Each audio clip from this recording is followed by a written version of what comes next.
Hello students, in my last video we have finished chapter 3 Plant Kingdom from the unit 1, that is diversity in the living world.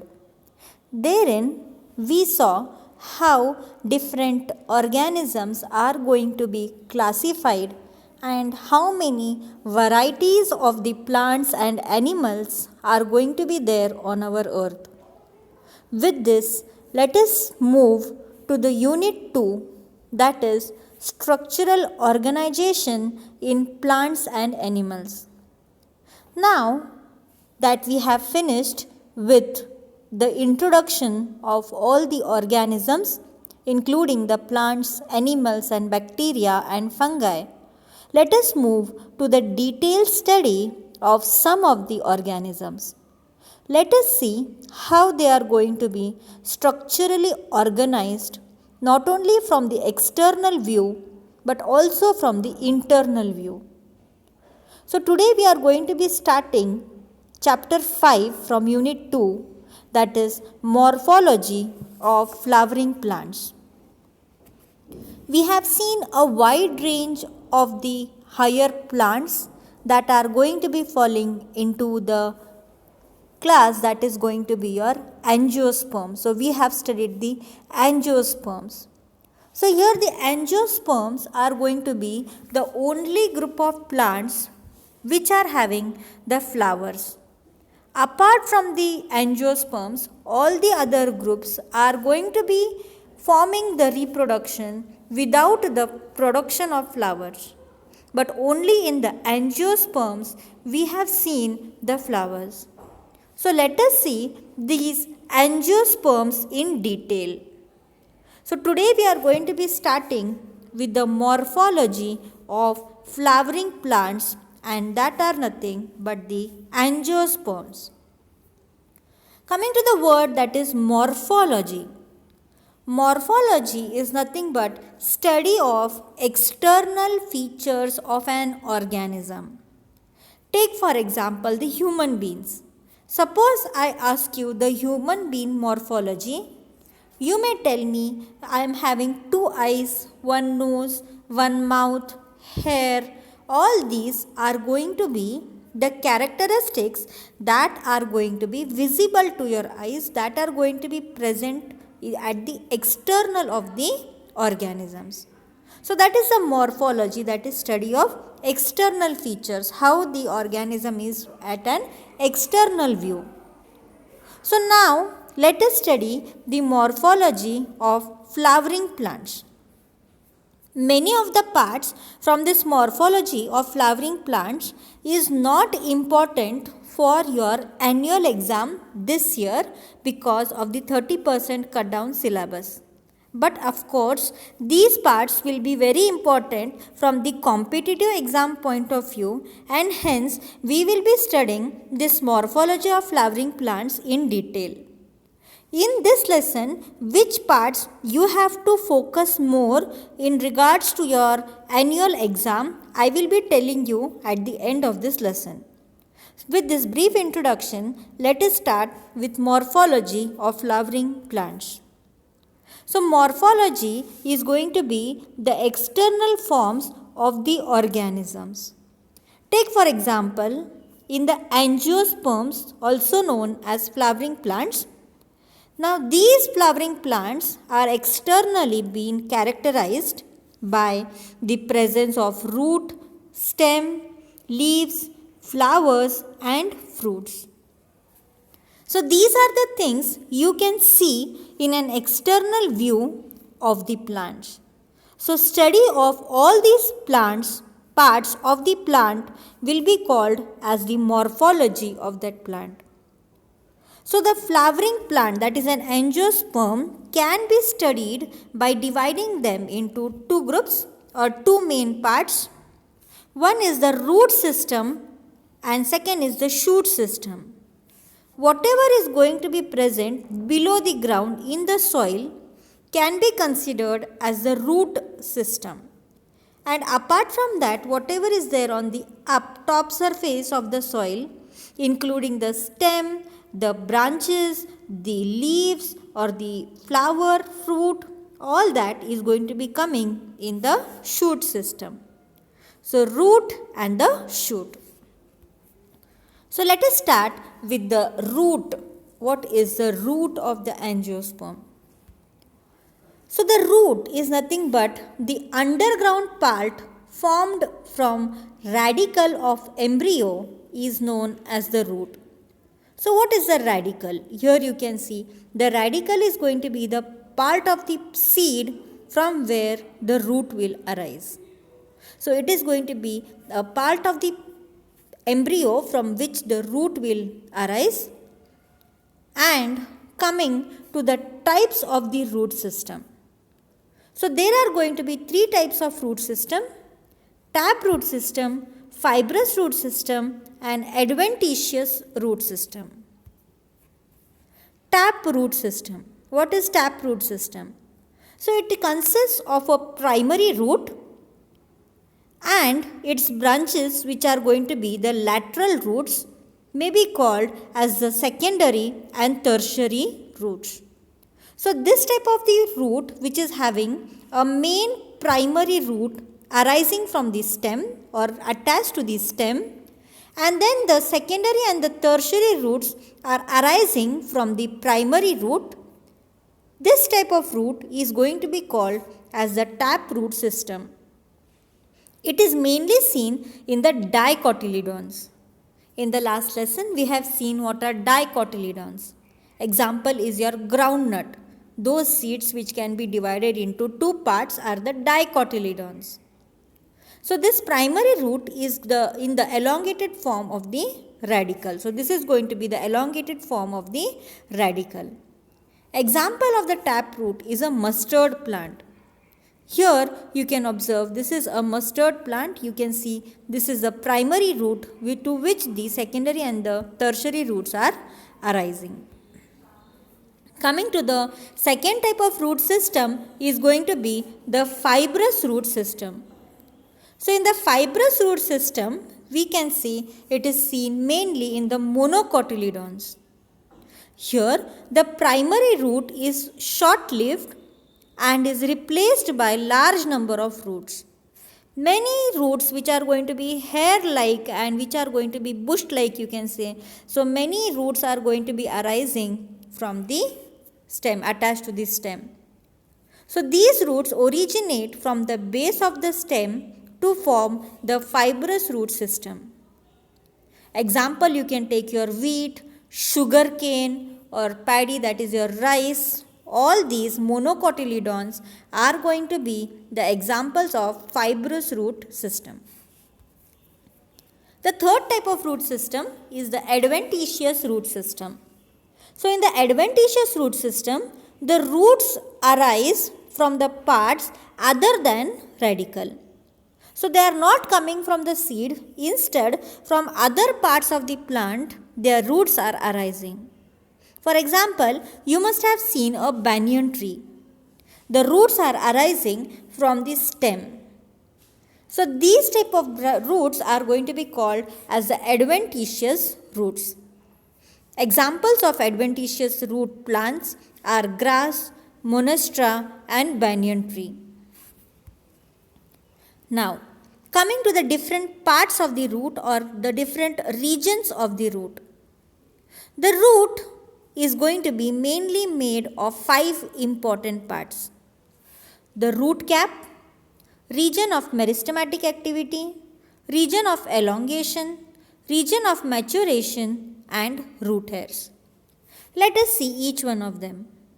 First one, the region, that is the root cap.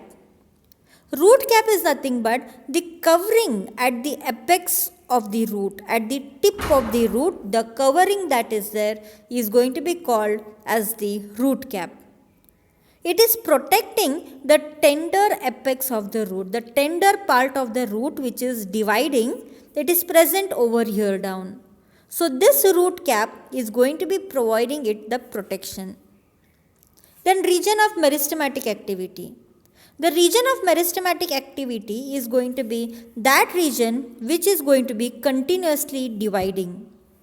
Here the cells are very small thin-walled and dense with protoplasm. They keep on dividing repeatedly. In the soil, they keep on growing. The roots are not going to be growing from this upper part, but instead, here there is going to be the region of the meristematic activity, wherein the roots go on elongating within the soil below.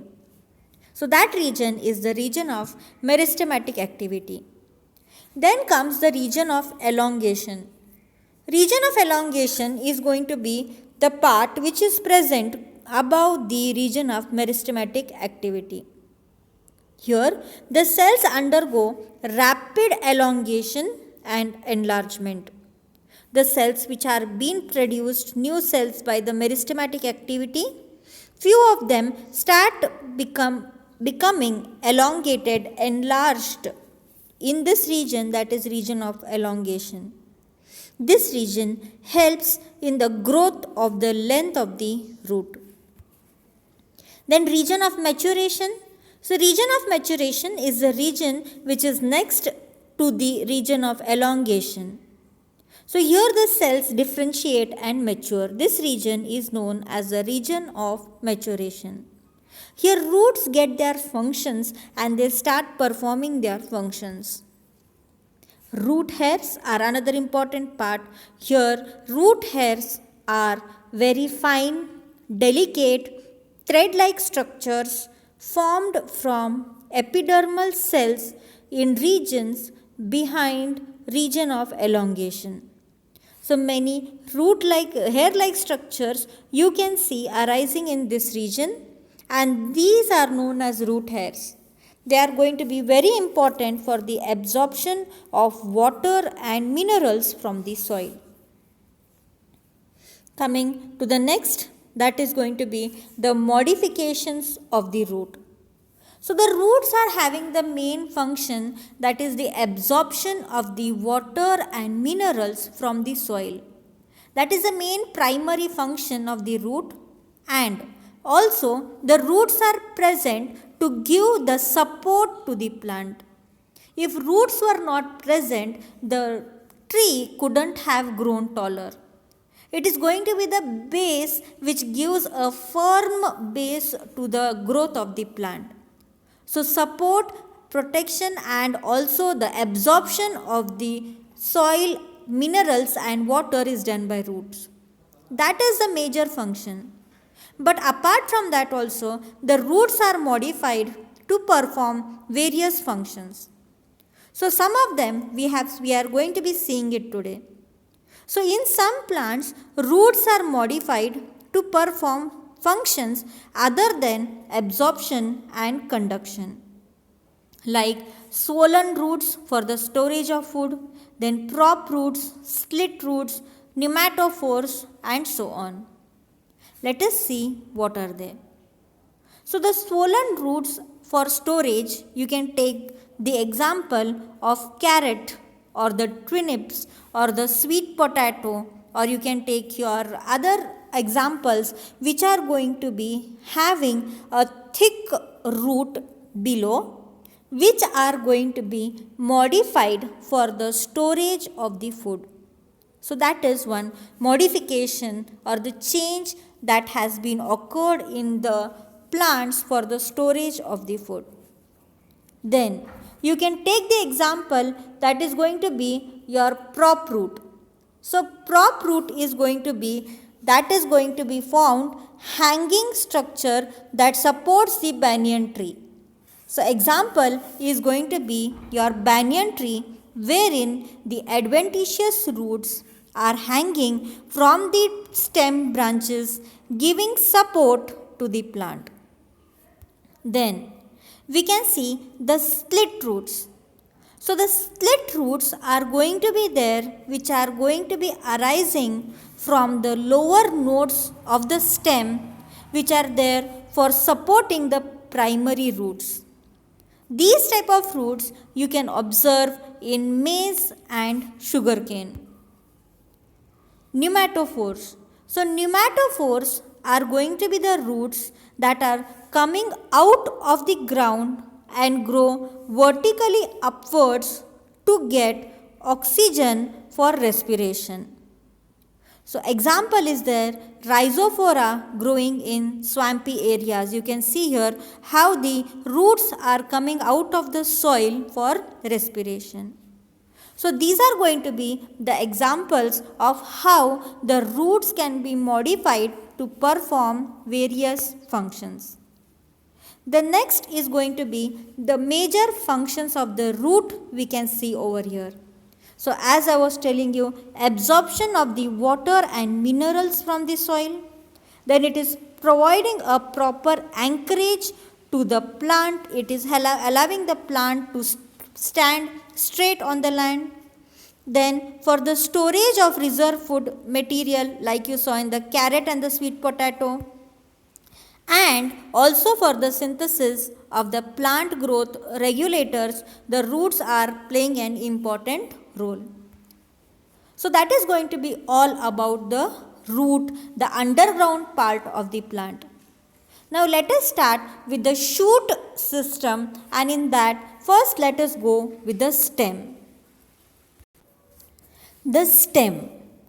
The stem is going to be that which is going to be arising on the ground or over the soil, you can say. So let us see about the stem. So the stem, it is the ascending part of the axis that develops from the plumule of the embryo of the germinating seed. So suppose this is going to be your germinating seed. This is going to be the radicle. So from the radicle the root is developing, and this top part, which is also known as the plumule, the shoot is going to be developing. So here we can see the stem is the ascending part, that which is going to be growing above the soil. And this stem is going to be bearing branches, leaves, flowers, fruits, buds, nodes and internodes. All this is going to be present on the stem. Now, we can see that in the stem, the main functions of the stem are going to be spreading out branches bearing leaves, flowers and fruits. Plus, it is going to be conducting the water, minerals and performing the photosynthesis. Some stems help in food storage, support, protection and also in vegetative propagation. So vegetative propagation is nothing but, suppose you are taking a rose plant, the rose plant is not having the seeds. So here suppose you are going to be cutting the part, that is stem of the rose, and you are planting, a new plant can arise. So that is nothing but vegetative propagation, which the stem is also performing a function. Coming to certain modifications in the stem, we can see that the stem have been modified themselves to perform various functions of the plant, like for storage, then the stem tendrils for the attachment, thorns for protection, facloid for photosynthesis, stolon, offset and sucker as vegetative reproduction structures. Let us see in brief. So for storage, underground stems are going to be there, like potato, ginger, turmeric, then zameen khand, kolska. All these are going to be the examples of the storage of the food in the stem. Remember, sweet potato is a root, whereas potato is a tuber, that is the stem. Then they also act as organs for perennation to tide over conditions unfavorable for growth. Then the stem tendril is the next modification. We can see that some of these stems have been modified themselves into spring-like structures known as the tendrils, which are going to be helping the plants to climb. Those having weak stem are taking the help of the tendrils, stem tendrils, so that they can climb, attach and climb over other plants and other objects. Example of this is cucumber, pumpkin, watermelon, grapevines, etc. In all these plants, we can see that the stem has been modified into spring-like structures known as the tendrils. Then thorns. Thorns are nothing but woody, straight, pointed structures developed from axillary buds. They protect plants from browsing animals. They are providing the protection to the plants. Example you can take in the citrus plants like lemon and the bougainvillea flowers, the paper-like flowers also known as. So, in these plants you can see that the stem is having the thorns. Then, phacloid. Phacloid is going to be nothing but as you can see in the cactus, that is the opuntia. The stem is going to be modified into green, flattened or fleshy cylindrical stem containing the chlorophyll for photosynthesis. Usually the photosynthesis is done by leaf, but here due to the absence of leaf, because if the leaf is going to be there in the hot deserts, the animals will eat it. So as a modification to survive in the desert, here they have modified the leaves into thorns and the stem is doing the photosynthesis. Then they are found in some arid regions, that is in desert, dry areas. Example is opuntia, then your euphorbia are the examples of the phacloid. Stolon. Stolon is nothing but it is a slender lateral branch that arises from the main branch and after growing aerially for some time arch downwards to the ground. Example, in the mint, that is your pudina and the jasmine, we can see that the stem grows to certain heights and then it is turning and falling to the ground so that another plant can arise. This type of plant you can see in your pudina or even in the grass, jasmine, we can see this type of stem is going to be present. Offset is the lateral branch which is going to be short, having the short internodes and each node bearing rosette of leaves and the tuft. So suppose the stem is going to be growing laterally in fact. This is going to be a node where the leaf should arise, complete a leaf bunch is arising. It is growing laterally on the ground and again another leaf bunch is arising. This type of things you can see in the aquatic plants like the pistia and ecornia. So here you can see this is the ecornia and pistia. You can see that these type of roots are present. Sucker is going to be another one. It is the lateral branch that is going to be originating from the basal underground portion of the main stem. Best example of sucker is banana plant. So in banana, whatever you are going to be seeing on the top is actually a branch and the stem is going to be present completely underground. So it grows horizontally beneath the soil and comes out obliquely outside upwards, giving rise to a leafy shoot. So this type of the modification in the stem you can see in the plants like banana, pineapple and chrysanthemum.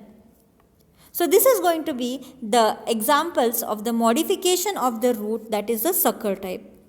So with this we are going to be finishing the underground modifications or the modifications in the stems. So with this we finish the root and the stem. In the next class we will be studying about the leaf. The root and the stem will be important from the competitive exam point of view, but the leaf will be important from your annual exam point of view. So we will study about the leaf in detail in my next video.